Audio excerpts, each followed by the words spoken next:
नमस्कार मित्रों, स्वागत है आपका न्यूज़ 24 प्राइम के टॉक शो अश्वनी सीज में। मित्रों, आज हम चर्चा करेंगे आंसुओं पर। जी, वैसे भी आंसुओं के लिए बहुत कुछ कहा गया है कि आँख में जो आंसू है इनका कौन सानी है, ये रुक गए तो मोती हैं और बह गए तो पानी। आँखों से आंसू जब गिरता है तो कोई ना कोई भाव लेके गिरता है। मैं आंसुओं पे आज चर्चा इसलिए कर रहा हूँ कि 2 दिन पूर्व जो हिंदुस्तान की संसद में, राज्यसभा में, सदन में जो हुआ, 2 लोगों के आंसू गिरे। हमारे प्रधानमंत्री नरेंद्र मोदी जी के और कांग्रेस के नेता विपक्ष गुलाम नबी आज़ाद के। बड़ा भावुक माहौल था, अच्छा लगा। किन राजनीतिज्ञों में संवेदनाएं भी होती हैं, परंतु वो आंसू कुछ और मैसेज भी डिलीवर्ड कर रहे थे। उन आंसुओं में कोई और भी एक संदेश छिपा था।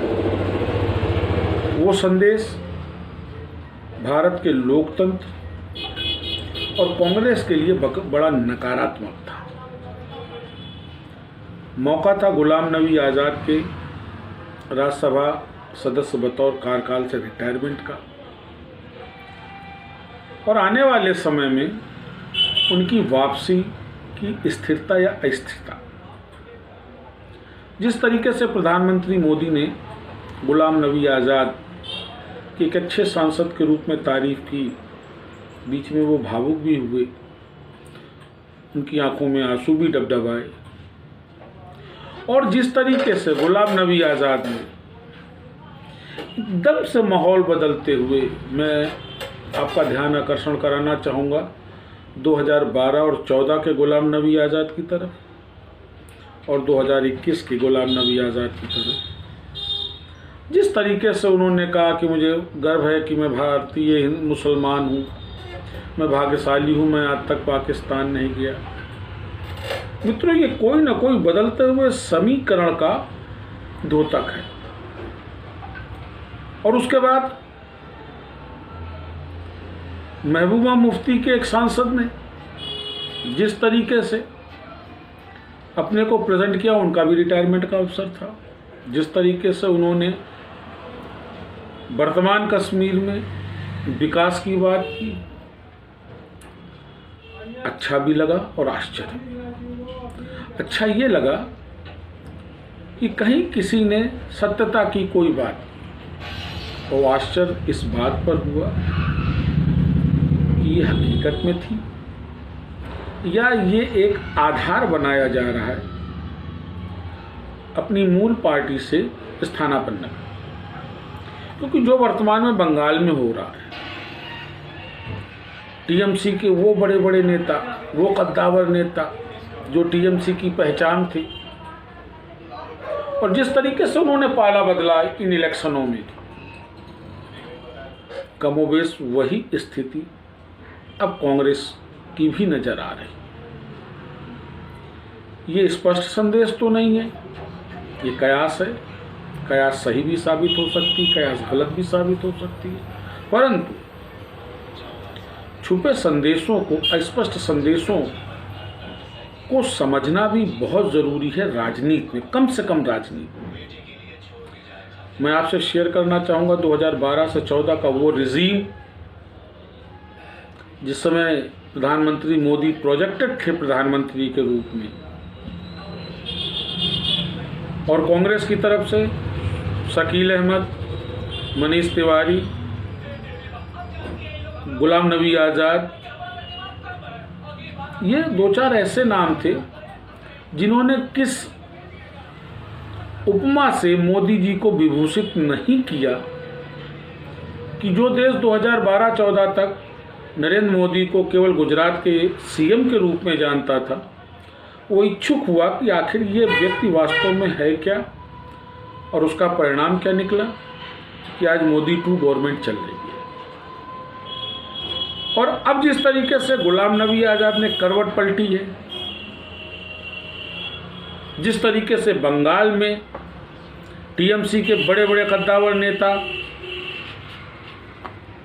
हिचकोले खा रहे हैं। ये अपने आप में एक बड़ा गंभीर संदेश है भारत के लोकतंत्र के लिए। लोकतंत्र को मैं इसलिए शामिल कर रहा हूँ कि लोकतंत्र का मूल आधार विरोध होता है, विपक्ष होता है। विपक्ष जितना सशक्त होगा, लोकतंत्र उतना मजबूत होगा।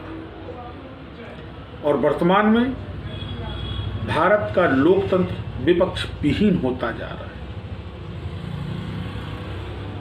मैं नहीं समझ पा रहा हूं क्यों कल नहीं कांग्रेस के शीर्ष नेतृत्व क्या, एक ही नेतृत्व है कांग्रेस में, इन संदेशों को समझ नहीं पा रहे हैं, या समझ के भी नज़रअंदाज कर रहे हैं, या ये भी कोई रणनीति का हिस्सा है। किसानों के मुद्दे पर बार बार सरकार का ये कहना कि आप हमसे बात करें, हमको बताएं कमियां क्या हैं, हम लोग बैठ के निराकरण करें। कल प्रधानमंत्री मोदी ने ये बोला भी सदन में कि कानूनों का विरोध तो किया, लेकिन विपक्ष ने कानूनों की कमियों को उजागर नहीं किया। और उसके बाद भी सहारनपुर में प्रियंका का विरोध जारी था रैलियों में, उधर राहुल का सदन में विरोध जारी था। जिस तरीके से कल चलते सदन में कांग्रेस ने कमेंट और क्रिटिक किया और उसके बाद वॉकआउट किया, वॉकआउट की राजनीति स्वीकार्य नहीं होनी चाहिए, क्योंकि सदन का एक एक मिनट कीमती है और सदन के एक एक मिनट की कार्यवाही पे लाखों का खर्च आता है। हम संसद इसलिए नहीं चुनते कि वो वॉकआउट करें। याद हो, एक बार एक बिल पास होना था और भूमिपुत्र, गरीबों के मसीहा, समाजवाद के प्रबल वाहक नेताजी सदन से वॉकआउट कर गए और वो बिल पास हो गया। तो ये वॉकआउट की राजनीति जो है, ये भारतीय जनता को अब न स्वीकार करनी चाहिए, क्योंकि इन माननीयों पर हमारे विकास का पैसा खर्च होता है। सदन की एक एक मिनट की कार्यवाही की कीमत है, और ये सदन में इसीलिए भेजे जाते हैं कि एक मजबूत विपक्ष के रूप में जो भी सरकार की विचारधारा है वो किस हद तक जन कल्याणकारी है या जन विरोधी है, उसके ऊपर ये चर्चा करें, न कि वॉकआउट करें। तो कांग्रेस का कल का वॉकआउट, परसों गुलाम नबी आज़ाद के आंसू, ये कहीं ना कहीं मन को कंफ्यूज करता है कि हकीकत क्या है। परंतु ये विषय गंभीर है, इन आंसुओं को हल्के में नहीं लेना चाहिए। देश का प्रधानमंत्री अगर भावुक होकर के आंखों में आंसू लाता है, या नेता विपक्ष भावुक होकर के आंसू लाता है, वो भी मुद्दा रहित व्यवस्था पर, उस समय कोई मैटर ऑफ डिस्कशन नहीं था, उसमें कहीं भी कोई जन कल्याणकारी सोच नहीं थी। परंतु अच्छा ये लगा कि एक सहजता का वातावरण था। तो उसके बाद एक संदेश भी मिला कि अगर इस तरीके से इन पार्टियों के नेता भी चले जाएंगे तो भारत में विपक्ष क्या होगा, और जब विपक्ष नहीं होगा तो सरकार निरंकुश होगी।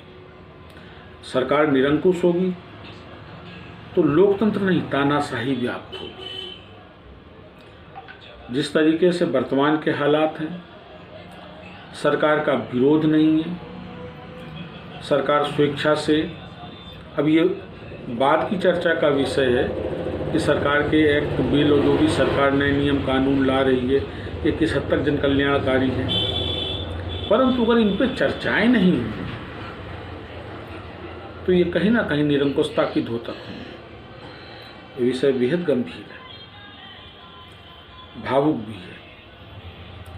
परंतु मूल प्रश्न ये है कि ये गंभीरता या ये भावुकता किस हद तक जन कल्याणकारी है, ये एक चिंतन का विषय है भारत की जनता के लिए, भारत के प्रबुद्ध वर्ग के लिए। क्योंकि जो माहौल चल रहा है वो माहौल कहीं ना कहीं आने वाले समय की गति को निर्धारित करेगा, समय की नीति को निर्धारित करेगा और देश के भविष्य को निर्धारित करेगा।